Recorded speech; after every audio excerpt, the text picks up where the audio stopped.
wabarakatuh. Kami dari Universitas Muhammadiyah Makassar, Fakultas Keguruan dan Ilmu Pendidikan, Program Studi Pendidikan Guru Sekolah Dasar, dengan dosen pengampu Bapak Sirajuddin SPD MPD pada mata kuliah Konsep Dasar Teknologi Informasi dan Komunikasi. Assalamualaikum warahmatullahi wabarakatuh. Sebelum kami masuk ke dalam pembahasan lebih lanjut, kami akan memperkenalkan diri terlebih dahulu. Yang pertama itu atas nama Siti Nur Mujahidah Rasyid, dan yang selanjutnya atas nama Sunartini. Lalu yang berikutnya atas nama Mega Widya Lestari, dan yang terakhir atas nama Rizkyanti. Baiklah, kami dari kelompok 7 akan mempresentasikan materi dengan judul Belajar dengan Piranti Audio, Visual, dan Kinestetik. Nah, saya akan menjelaskan materi tentang media pembelajaran visual. Jadi, dapat kita ketahui bahwa media visual adalah media yang hanya mengandalkan indera penglihatan seperti film strip, foto, gambar, grafik, peta, dan sebagainya. Media ini juga sering dimanfaatkan dalam pembelajaran karena media ini merupakan media yang sederhana dan mudah dijangkau, baik dari kalangan ningrat sampai pada kalangan kurang mampu. Menurut Arsyad, media berbasis visual, image atau perumpamaan memegang peran yang sangat penting dalam proses pembelajaran. Media visual dapat menumbuhkan minat siswa serta dapat memberikan hubungan antara isi materi dengan dunia nyata. Nah, jadi media pembelajaran visual terdapat 4 fungsi media pembelajaran. Lenz dan Levy pada tahun 1982 dalam bukunya Asar Arsyad, yaitu yang pertama fungsi atensi, afektif, kognitif, dan juga fungsi kompensatoris. Jadi materi selanjutnya akan dilanjutkan oleh teman kelompok saya. Saya akan membawakan materi tentang manfaat media pembelajaran visual. Media pembelajaran dapat mempertinggi proses belajar siswa dalam pengajaran yang pada gilirannya diharapkan dapat mempertinggi hasil belajar yang dicapainya. Ada beberapa alasan mengapa media pembelajaran dapat mempertinggi proses belajar siswa. Salah satu alasan tersebut yang pertama, proses pembelajaran akan lebih menarik perhatian siswa. Yang kedua, bahan pengajaran akan lebih mudah dipahami oleh siswa. Yang ketiga, metode pembelajaran akan lebih bervariasi dan tidak akan bersifat verbalistik.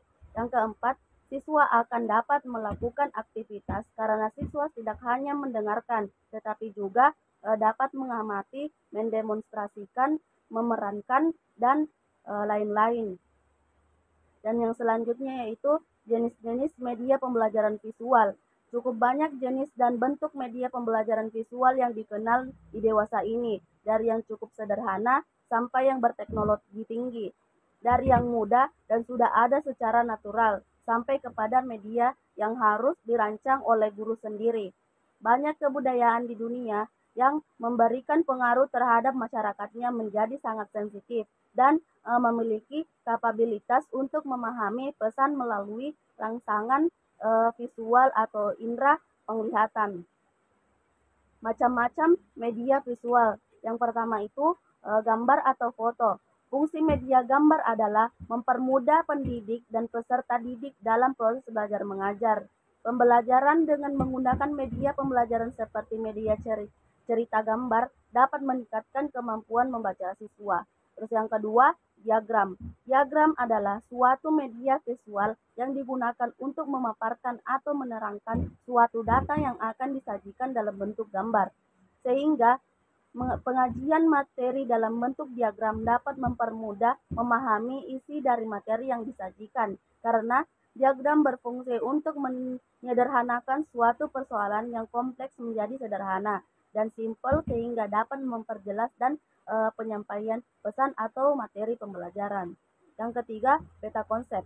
Peta konsep adalah suatu gambar yang menyajikan atau menyampaikan suatu hubungan yang bermakna antara konsep dari suatu pokok-pokok.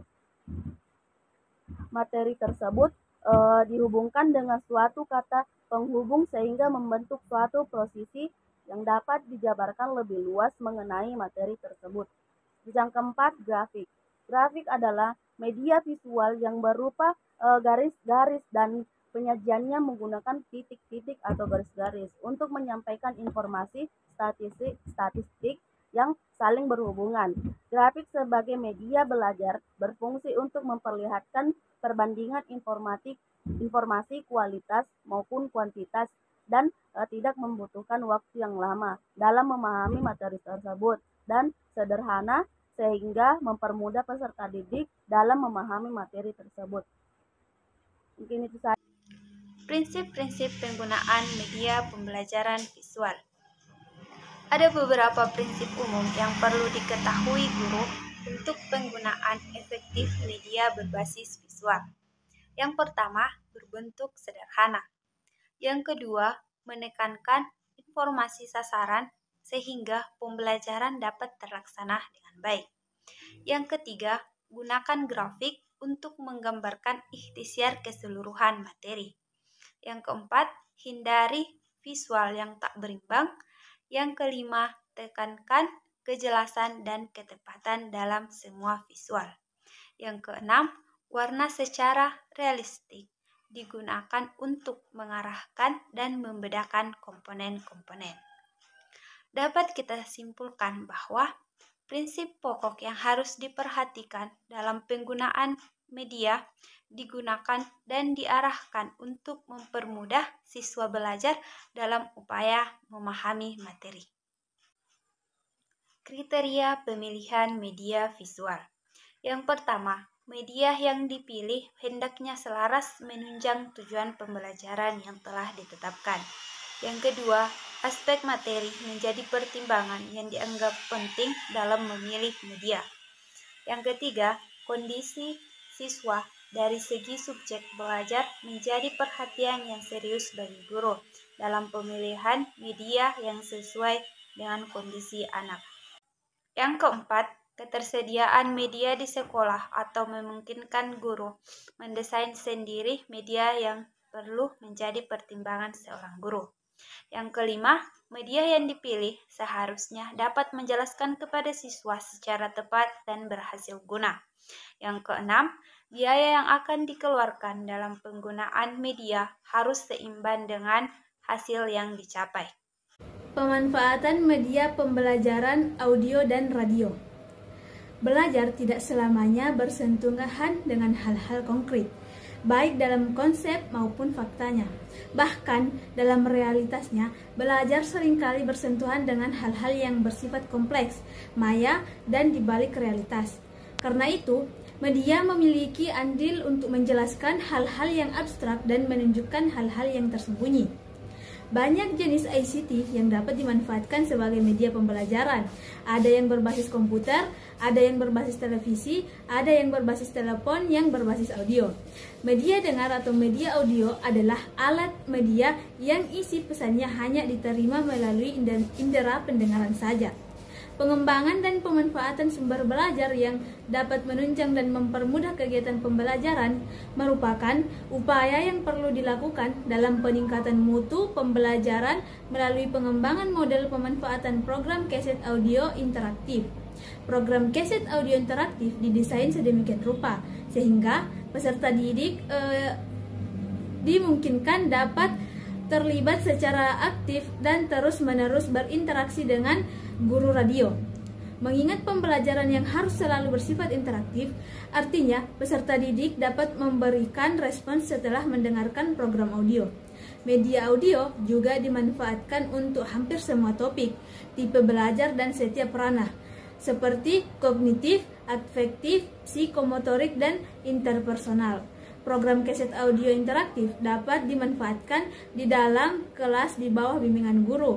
Program yang dikemas di dalam keset audio ini memungkinkan peserta didik dapat belajar baik secara individual maupun kelompok dengan atau tanpa bimbingan guru. Pembelajaran kinestetik. Kecerdasan kinestetik merupakan suatu kecerdasan yang berhubungan dengan kemampuan dalam menggunakan tubuh secara terampil untuk melakukan gerakan-gerakan yang bagus. Menggunakan keterampilan fisik dalam mengkoordinasikan seluruh tubuhnya dalam melakukan aktivitas untuk mengekspresikan ide dan perasaannya untuk menyelesaikan masalah. Mengingat begitu pentingnya kemampuan kinestetik bagi anak, maka kemampuan kinestetik ini perlu diajarkan sejak dini dengan berbagai media dan metode yang tepat, tidak merusak pola perkembangan anak. Minat menghadirkan kegembiraan dalam belajar menjadi modal dasar belajar yang efektif bagi siswa dari setiap tingkatan umur atau kelas. Minat dalam belajar adalah suatu kekuatan yang dapat membuat anak didik tertarik kepada pelajaran. Demikian kiranya yang bisa kami sampaikan, kurang lebihnya saya mohon maaf jika ada salah kata yang terucap, dan atas perhatiannya saya ucapkan terima kasih yang sebesar-besarnya. Akhir kata, saya mengucapkan wassalamualaikum warahmatullahi wabarakatuh.